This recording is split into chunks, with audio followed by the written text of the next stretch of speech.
सदगुरुदेव भगवान की जय। श्री सीताराम भगवान की जय।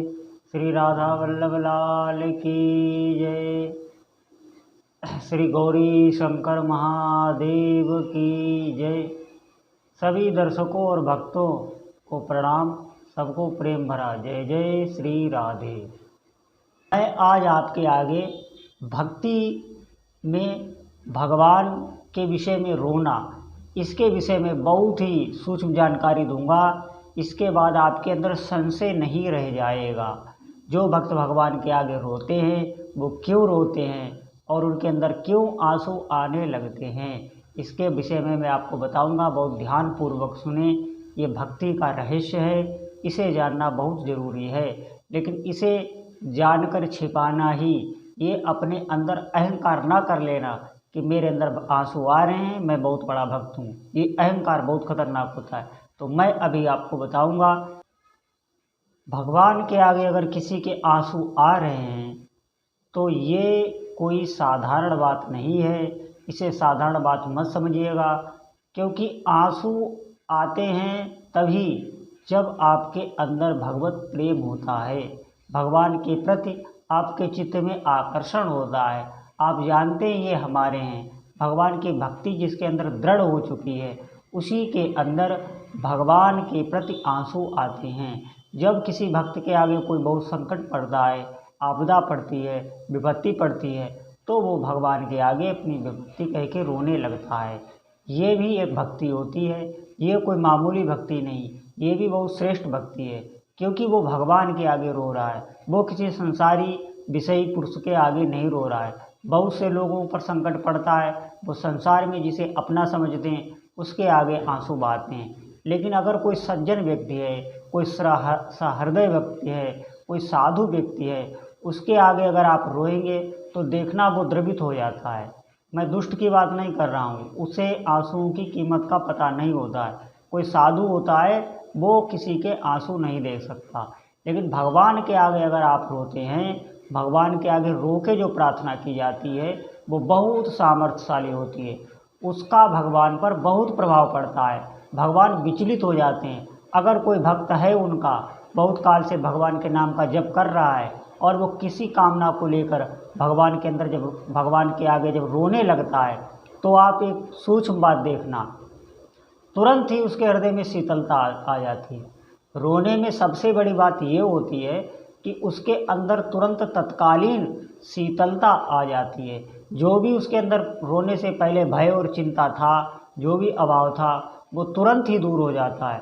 पहला तो उसे यही फल मिल जाता है कि उसका हृदय बहुत शांत हो जाता है, अंदर से बिल्कुल शांति महसूस होती है। ज्यों ही आंसू दो ही उसके भगवान के दरबार में गिरते हैं, उनके आगे गिरते हैं, या नाम जपते गिरते हैं, या मंत्र जपते गिरते हैं, या संकीर्तन करते हुए गिरते हैं, या भगवान की छवि देखते हुए गिरते हैं, तो आप देखना तुरंत ही उसके हृदय में शीतलता आ जाती है। तुरंत उसका हृदय ठंडा हो जाता है। जो भी भय शोक ताप था वो तुरंत ही खत्म हो जाता है।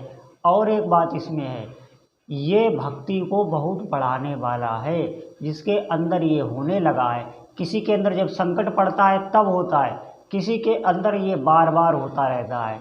ज्यों ज्यों उसकी भक्ति बढ़ती है, त्यों त्यों उसके जो है भगवान का नाम सुमिरते समय आंसू गिरने लगते हैं, या भगवान की पूजा करते गिरने लगते हैं। उसका हृदय, किसी किसी का जो शरीर है वो एकदम कँपने लगता है, एकदम तड़पन होने लगती है, अंदर जलन होने लगती है। ये सात्विक लक्षण है। ये बहुत श्रेष्ठ लक्षण शास्त्रों में माने गए हैं। शास्त्रों में इसका वर्णन है। ये जिसके अंदर हो रहा है वो इसे छिपा ले, वो इसे छिपा ले। अगर एकांत में हो रहे, छिपा ले, सबके बीच हो रहे हैं तो भी छिपा ले। तुरंत कंट्रोल करने की कोशिश करे, उसे प्रदर्शित ना करने दे। अगर ये प्रदर्शित हो गया तो ये होना बंद हो जाएगा। ये बहुत बड़ी निधि होती है। ये इससे आपके कोई भी कार्य बन सकते हैं। अगर आपके उस टाइम, जिस टाइम आपके आंसू बह रहे हैं, अगर उस टाइम आप कोई भी कामना भगवान से कर रहे होते हैं, कोई भी प्रार्थना कर रहे होते हैं, वो बहुत जल्दी पूर्ति हो जाती है। लेकिन इसमें खास बात ये है कि जब भगवान के आगे आंसू गिरते हैं तो आप देखना वहाँ पे कोई कामना ही नहीं रह जाती है। जो आपका पीछे प्रश्न था, जो आपका पीछे भय या चिंता या शोक जिसके कारण आप रो रहे हैं, वो आप देखना वो गायब हो जाता है। मैं भक्ति करते करते एक अवस्था ऐसी आती है कि भगवान का मंत्र जाप करते करते आंसू आने लगते, भगवान की छवि देखते देखते आंसू आने लगते हैं भक्तों के। ये भक्ति की बहुत श्रेष्ठतम अवस्था होती है, ये कोई छोटी मोटी अवस्था नहीं। जब साधक के अंदर भगवत प्रीति उत्पन्न हो जाती तब ऐसा होता है, शरीर में रोमांच आना, आंसू आने लगना भगवान की छवि देखकर या भगवान का नाम सुनकर या भगवान के संकीर्तन में या भगवान की कथा में कोई ऐसा प्रसंग आ जाता है जिसमें साधक रोने लगता है। साधक जान नहीं पाता, उसके अंदर भगवत प्रेम छिपा होता है, वो ऐसे टाइम प्रकट हो जाता है। ये भक्ति की बहुत श्रेष्ठतम अवस्था होती है। ये यहीं से साधक सिद्धि की ओर जाने लगता है।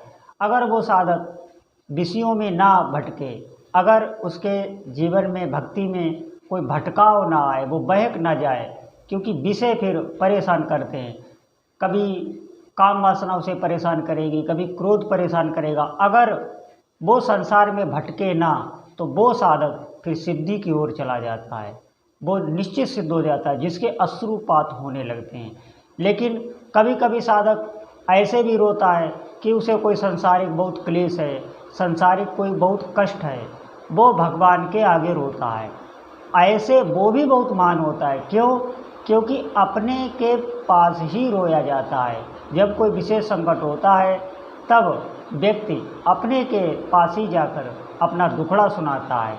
अगर कोई भगवान के आगे अपना दुखड़ा सुनाकर रोता है, अपनी कोई सांसारिक इच्छा या कामना या कोई संकट के कारण भगवान के आगे रोता है, तो भगवान बहुत जल्दी द्रवित हो जाते हैं। बात मानिए, बहुत जल्दी भगवान के आगे रोना ये बहुत बड़ी एक सिद्धि है। सब नहीं रो पाते। भगवान के आगे अगर कोई रो के अपनी कामना कह देता है तो वो बहुत जल्दी पूर्ण हो जाती है, क्योंकि भगवान द्रवित हो जाते हैं, बेचैन हो जाते हैं। भगवान रोते हुए भक्त को नहीं देख सकते। कोई भक्त ही, अगर आप किसी की भक्त के आगे ही जाकर रोए तो वो भक्त सहन नहीं कर सकता। ऐसे भगवान भी भक्त का रुदन सहन नहीं कर सकते। कुछ भक्त ऐसे होते हैं जिन्हें गुरु परंपरा से साधना मंत्र मिला होता है, या किसी संत के कहने से वो राम राम कृष्ण कृष्ण भगवान का नाम जपने लगते हैं, तो धीरे धीरे उनका हृदय द्रवित होने लगता है। वो भी रोने लगते हैं, वो अकस्मात रोने लगते हैं। वो चलते फिरते एकदम उन्हें ध्यान आया भगवान का और वो रोने लगे, लेकिन उन्हें पता ही नहीं होता है कि ये आंसू किस लिए आ रहे होते हैं। ये भी एक अवस्था होती है। उन्हें पता ही नहीं होता है कि उनके आंसू किस भाव से आ रहे हैं, वो क्यों रो रहे हैं। कोई संसारिक अभाव नहीं होता है, भगवत प्रेम भी इतना ज़्यादा उन्हें कोई अपने अंदर महसूस नहीं होता है, लेकिन उनके आंसू आ जाते हैं भगवान की याद आके। तो ये भक्ति की बहुत श्रेष्ठतम अवस्था है। ये साधक भी बहुत जल्दी सिद्धि की ओर जाता है, क्योंकि उसे पता नहीं है भगवान उसे अपनी ओर आकर्षित करते हैं। ये तब होता है जैसे कोई साधक जा रहा है, कोई भी कार्य कर रहा है या कहीं जा रहा है, वो भक्ति विषय कार्य नहीं, संसारिक विषय किए, लेकिन अचानक ही उसे भगवान की स्मृति आई और उसके आंसू बहने लगे। ये बहुत बड़ा संकेत होता है। अगर ये किसी के साथ हो रहा है तो निश्चित जानिए आप, मैं ये इसलिए नहीं कहता हूँ कि आप इसका अभिमान कर लें, कभी भी नहीं। अगर आपके अंदर थोड़ा सा भी अभिमान आ गया तो आपके आंसू चले जाएंगे। अगर आपके अंदर ये इच्छा आ गई कि आप किसी के सामने या बहुत लोगों के सामने आपके आंसू आ गए और आप अपने को श्रेष्ठ भक्त समझने लगे, तो दोबारा आपके अंदर आंसू आना बंद हो जाएंगे। ये भी एक कारण होता है। मैं इसलिए बताता हूँ कि अगर ऐसा किसी के साथ होता है तो वो बहुत श्रेष्ठ है इसे छिपाना, इसे बिल्कुल छिपा लेना, अपने अश्रुपात को छिपा लेना। अगर अकस्मात आपके रोके नहीं रुक रहे हैं और कुछ लोग जा रहे हैं, देख रहे हैं कि आपके अश्रुपात हो रहा है, तो कोई बात नहीं, लेकिन वहाँ पर बहुत सावधान रहने की ज़रूरत है। अगर आपके आंसू आ रहे हैं भगवान के विषय में और दूसरों के प्रति आपके प्रति सम्मान उत्पन्न हो जाएगा, वो आपका बहुत सम्मान करने लगेंगे, बस उन आंसुओं का फल आपको मिल जाएगा, फिर आपकी भक्ति वहाँ पर रुक जाएगी। ये विशेष ध्यान रखना। वीडियो में एक में बताया था तो उसमें बहुत लोगों को ये बात अरुचिकर लगी कि मैंने उसमें बताया था कि सांसारिक भाव के लेकर भगवान के विषय में रोया जाता है, कोई रो रहा होता है, वो भी सच है। क्योंकि भगवान की जो श्रेष्ठतम भक्ति होती है, जिसे संसार से वैराग्य हो जाता है, वो भी भगवान के लिए तड़पता है, लेकिन वो एक अलग रास्ता है। वो एक भक्ति की श्रेष्ठतम ऊंचाई वाली बात है।